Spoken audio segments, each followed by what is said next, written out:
Salam TTB. Jumpa lagi di One North Outlook Weekly Market Update bersama saya Nataya Henry Wijaya. Memasuki minggu lalu, optimisme investor cenderung terbatas, tercermin dari forum tahunan World Economic Forum yang mengindikasikan bahwa beberapa survei yang dijalankan menunjukkan 73% dari 4.140 pemimpin bisnis mengantisipasi pertumbuhan ekonomi global untuk melemah dalam 12 bulan ke depannya. Tidak hanya itu, survei lainnya menyatakan mayoritas ekonom mengantisipasi 2/3 ekonomi global akan mengalami resesi di 2023. Di sisi data, baik rilisan pendapatan perusahaan ataupun data ekonomi masih menjadi pemberat sentimen para investor.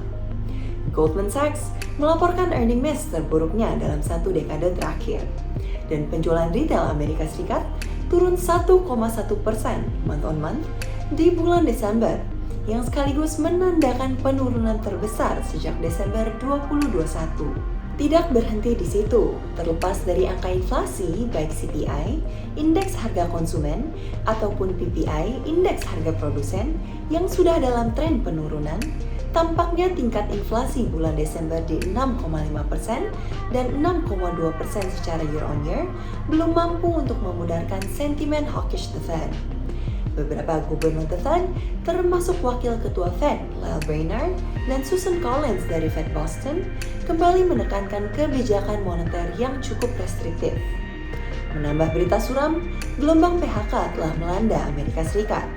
Di tahun 2022 saja, menurut kalkulasi Reuters, telah terjadi lebih dari 97.000 pemutusan hubungan kerja di sektor teknologi.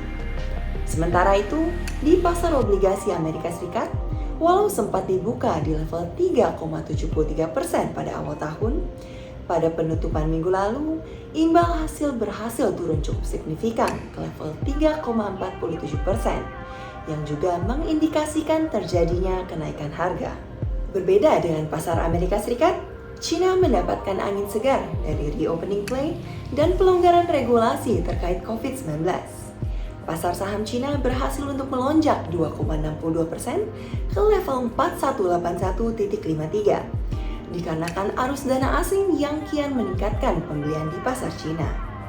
PDB Cina pun berhasil untuk tumbuh 2,9% year on year di kuartal keempat 2022, di atas 1,6% yang diantisipasi pasar. Pertumbuhan ini ditopang oleh penjualan retail bulan Desember yang secara year on year, walau memang masih negatif, berhasil untuk membaik ke level minus 1,8% dari bulan sebelumnya di minus 5,9%. Beralih ke pasar domestik, IHSG berhasil untuk menguat sebesar 3,5% dan ditutup di level 6874.93. Didorong oleh aksi jual investor asing pada awal tahun, IHSG merosot cukup signifikan, bahkan sempat ditutup di bawah level 6.600. Namun, ketahanan makroekonomi Indonesia, seperti level inflasi bulan Desember, yang masih berada pada level manageable di 5,51% secara year on year, surplus neraca perdagangan 32 bulan berturut-turut, dan beberapa perubahan struktural hilirisasi industri dapat menjadi katalis pendorong masuknya kembali arus asing ke dalam Indonesia. Fokus pasar juga tertuju pada hasil dari rapat Dewan Gubernur Bank Indonesia di pekan lalu.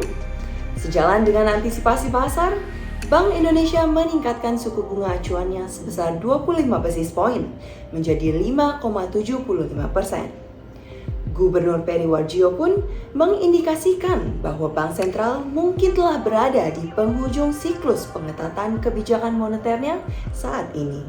Terlepas kenaikan suku bunga, di pasar obligasi, imbal hasil acuan 10 tahun terbilang masih cukup stabil. Selama 1 minggu, imbal hasil bergerak pada range 6,62% hingga 6,75%.